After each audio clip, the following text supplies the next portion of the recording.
la vaga de docents i la repressió colectiva durant el 2012 crec que ha fet que la societat se n'adoni que no són 4 radicals, sinó que cada vegada són més.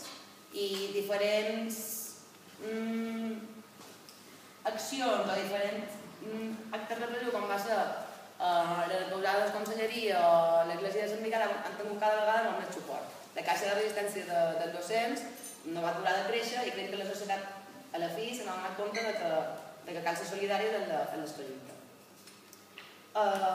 El segon punt del qual estem molt contentes és que a la fi s'ha trencat un poquet el consens que tenim a les nostres illes en relació al turisme.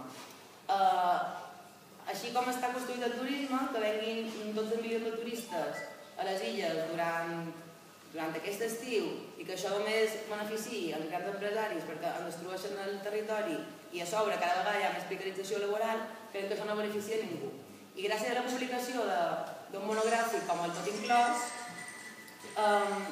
que planteja des d'un punt de vista històric i social tots els canvis que ha sofert l'illa, crec que ha estat molt interessant per trencar aquesta visió hegemònica que existeix a Mallorca i que també intenta respondre una pregunta que ens fem totes al cap.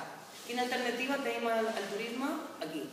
I Tot Inclòs juga bastant amb totes aquestes variables i ens dona una visió que ha xocat molt amb el discurs construït.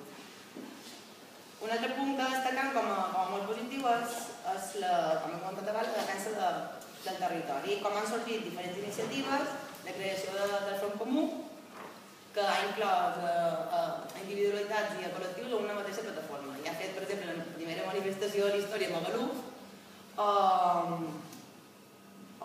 la concentració que hi va haver per l'esperpèntic pel mestre. Després també han destacat bastant